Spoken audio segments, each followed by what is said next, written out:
3 राज्य एमपी, छत्तीसगढ़, राजस्थान के लिए बीजेपी पर्यवेक्षक के नामों का ऐलान हो गया है।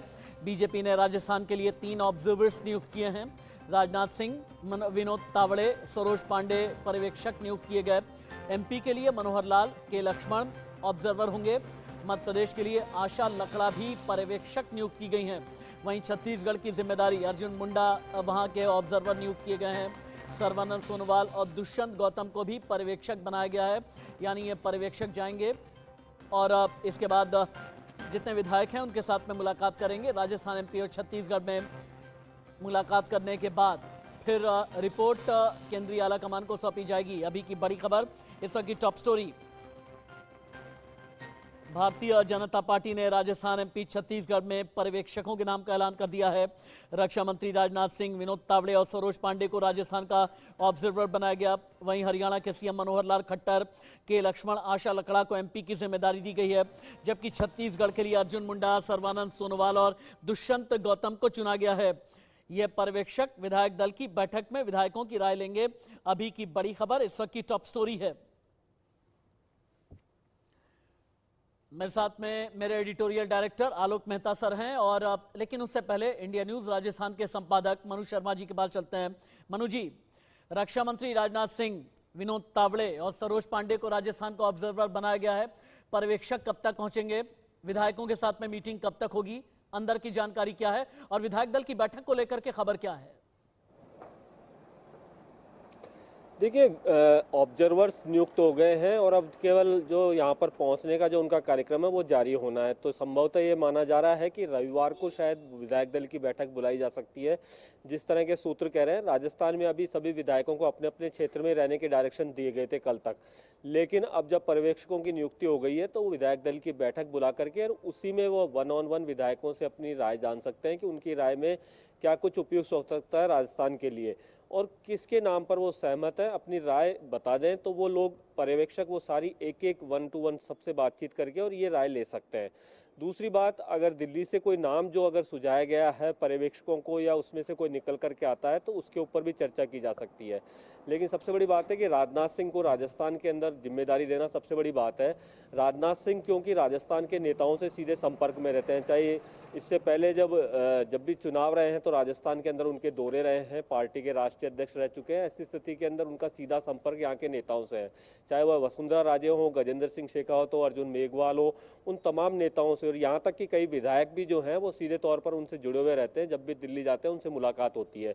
तो ऐसी स्थिति के अंदर वो एक बिल्कुल सामंजस्य के साथ में यहाँ पर एक सर्वमान्य हल निकाल सकते हैं। इसके कारण से उनको जिम्मेदारी सौंपी गई है। साथ में विनोद तावड़े, वो भी राजस्थान के अंदर पहले संगठन का काम यहाँ पर देख चुके हैं। इसके अलावा जो सरोज पांडे हैं उनकी नियुक्ति यहाँ पर की गई है। तो एक जो सामंजस्य बना करके जो चल सकते हैं, ऐसे जो नेता हैं पर्यवेक्षक बना करके यहाँ पर भेजे जा रहे हैं, उनसे चर्चा होगी, उसके बाद ही हल निकलेगा। सीधे तौर पर भारतीय जनता पार्टी एक जो डेमोक्रेटिक व्यवस्था है जिसके अंदर विधायक दल की बैठक के अंदर वहाँ के नेताओं से उनकी राय जान करके उसके बाद मनु शर्मा जी, ये एक लोकतांत्रिक व्यवस्था होती है।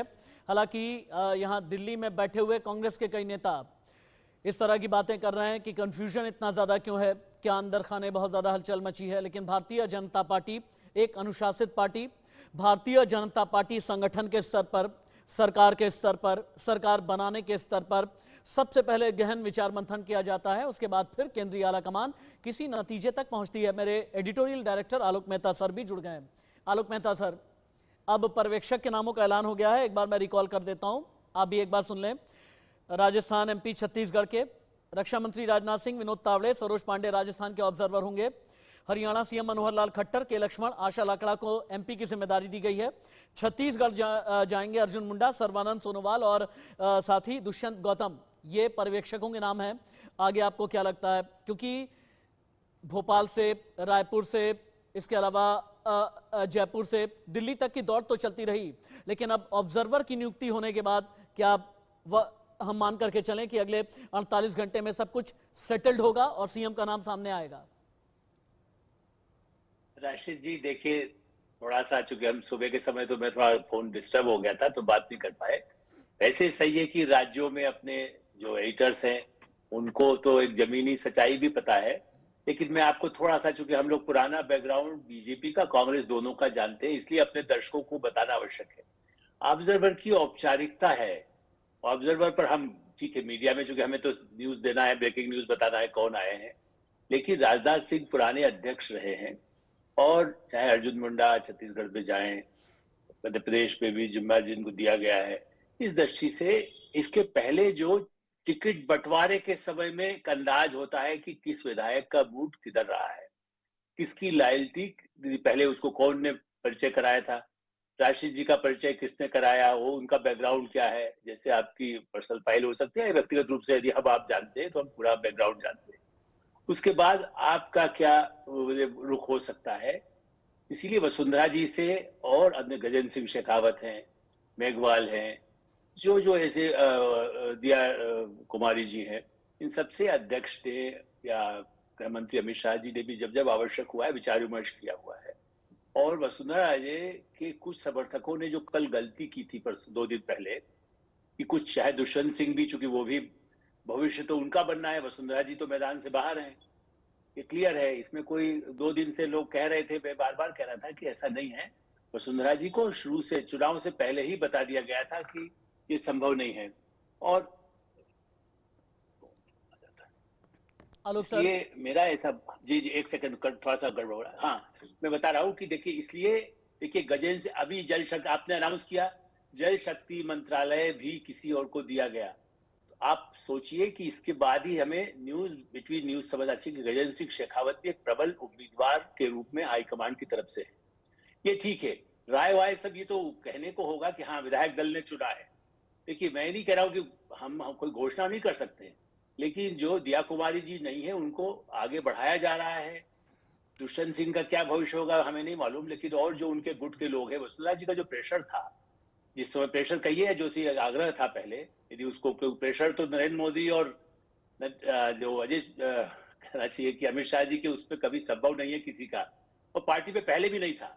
उमा भारती विद्रोह करके गई, क्या हुआ, Saklecha, Virendra Kumar Saklecha, I am talking 67 के बाद, जो 77 के बाद वो भी विद्रोह करके गए तो कहीं नहीं हुए, जमीन पर कहीं नहीं रहे।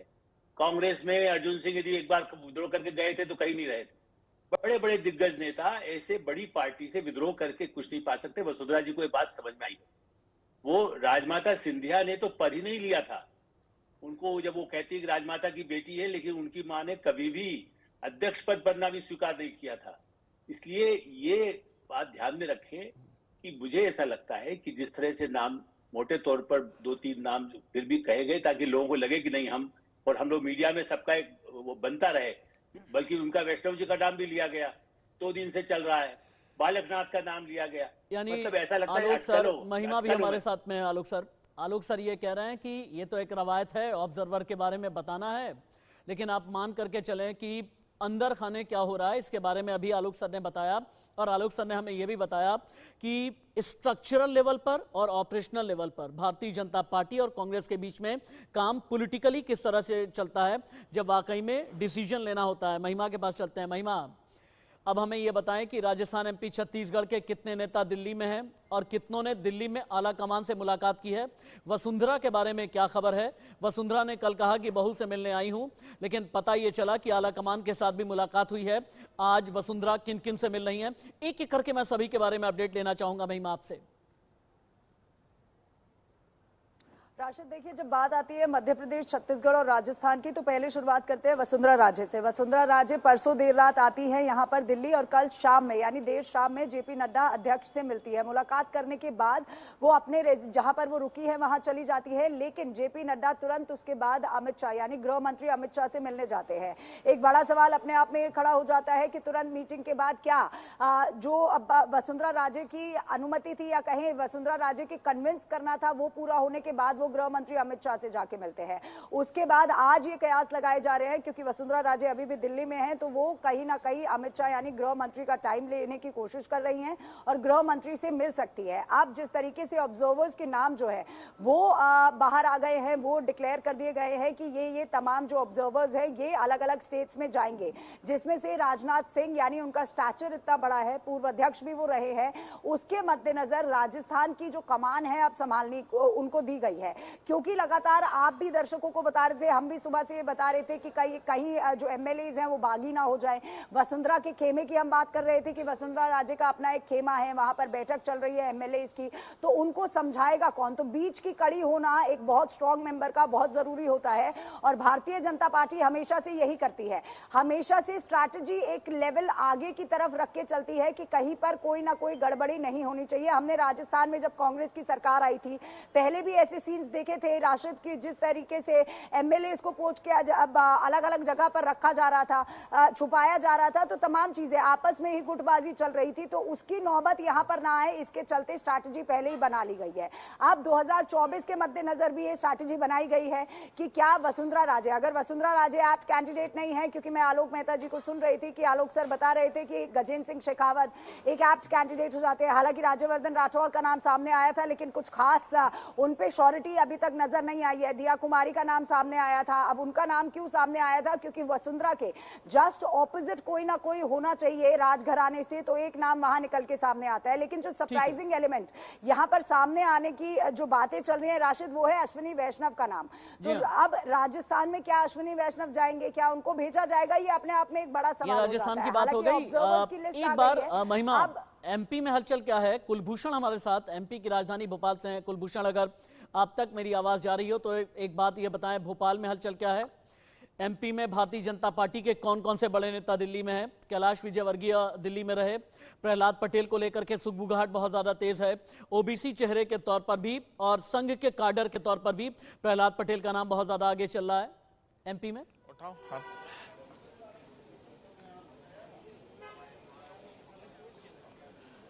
देखिए, इस वक्त हम प्रदेश बीजेपी कार्यालय में हैं और ये तस्वीर मैं आपको यहाँ की दिखाना चाहूंगा। अब से कुछ ही देर पहले प्रहलाद पटेल प्रदेश बीजेपी कार्यालय पहुंचे थे और मध्य प्रदेश में जिस प्रकार से सियासत को लेकर हलचल चल रही है, मुख्यमंत्री चेहरे को लेकर हलचल चल रही है, कैलाश विजयवर्गीय और प्रदेश अध्यक्ष विष्णुदास शर्मा आज ही सुबह दिल्ली के लिए रवाना हुए हैं, लेकिन प्रहलाद पटेल दिल्ली से भोपाल पहुंचे हैं और यहाँ पे प्रदेश बीजेपी कार्यालय पहुंचकर उन्होंने अभी हितानंद शर्मा से मुलाकात की है। इसके साथ ही प्रहलाद पटेल के निवास में भी अगर हम देखें तो प्रहलाद पटेल के निवास में भी कार्यकर्ताओं का एक पूरा जमावड़ा है और देख सकते हैं कि जो कार्यकर्ता हैं उन पे ये उत्सुकता है कि कब मध्य प्रदेश का कौन मुख्यमंत्री होगा।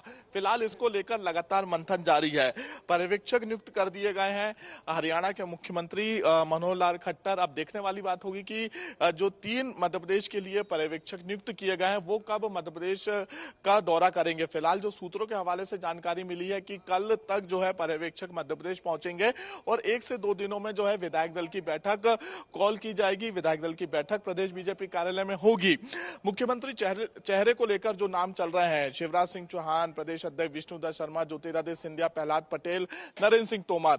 लेकिन 2003 से 2023 की हम बात करते हैं, एक ओबीसी चेहरे को लेकर लगातार चर्चा चल रही है क्योंकि प्रधानमंत्री नरेंद्र मोदी का चेहरा खुद एक ओबीसी वर्ग से आते हैं।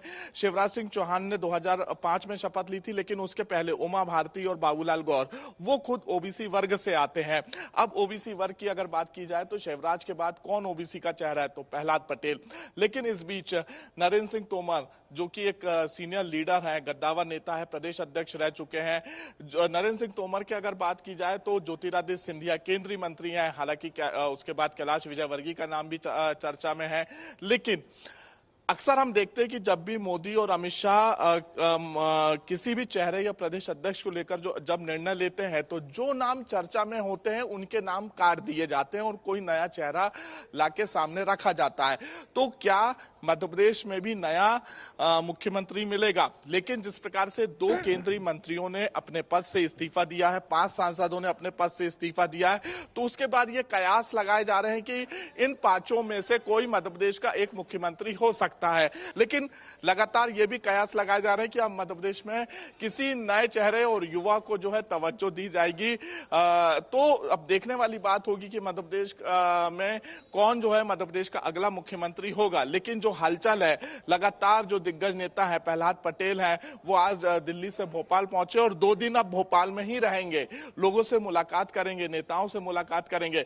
लेकिन शिवराज सिंह चौहान की एक्टिविटी की बात कर ले, लगातार जिन सीटों पर बीजेपी को हार का सामना करना पड़ा है, छिंदवाड़ा से लेकर राजगढ़, कमलनाथ के गढ़ से लेकर दिग्विजय सिंह के गढ़ तक, आज उनका एक दौरा है, वो 2024 के लोकसभा चुनाव में जुट चुके हैं। ये तो एमपी की दूसरी बात हो तरफ गई। एमपी, राजस्थान, छत्तीसगढ़, तीनों को मिला करके मैं आपसे समझना ये चाहूंगा कि किन किन फैक्टर पर केंद्रीय आलाकमान ने विचार किया होगा। फैक्टर मैंने इसलिए बोला, फैक्टर 2024 का लोकसभा चुनाव है, फैक्टर ओबीसी वोट बैंक है, फैक्टर दलित हैं, फैक्टर आदिवासी हैं, फैक्टर भविष्य की भारतीय जनता पार्टी की लीडरशिप है। राशिद जी, सुबह भी आपको अपने और जो सहयोगी है उन्होंने कहा था जाति वाला, और आप तो इतने सीनियर एडिटर भी हैं। देखिए, लगातार प्रधानमंत्री नरेंद्र मोदी, और मैं तो वर्षों से उनको भी जानता हूं, उनका माइंड जो है ये जाति वाले मुद्दे को ही तो हटाना चाहते हैं। जाति फैक्टर, मनोहर लाल जी जो गए हैं, दूसरी बार मुख्यमंत्री बने हरियाणा के, यदि जाट फैक्टर होता और हरियाणा में फिर कोई दूसरा जाट बन सकता था, उन्होंने हरियाणा में उसे तोड़ा, पहले भी तोड़ा, गुजरात में भी तोड़ा, कई जगह जाति। ठीक है, उन सब जातियों को महत्व दे, मैं ये नहीं कह रहा हूं कि वो बैकवर्ड या फॉरवर्ड या किसको महत्व नहीं देना चाहते, सबको जहां जहां जिसकी एक अपनी पहुंच है, समाज में जिनकी इज्जत है, वो उस जाति के हो सकते हैं। लेकिन जाति के आधार पर मुख्यमंत्री नहीं बनेगा, नंबर 1 ये लिख लीजिए। वैष्णव जी और अपने ज्योतिरादित्य सिंधिया कतई नहीं बनाए जा रहे, ये हम रिकॉर्ड में रखिए, ताकि बाद में कहें कि हम लोग गलत बता रहे थे, तब भी कोई बात नहीं, हम क्षमा कहेंगे।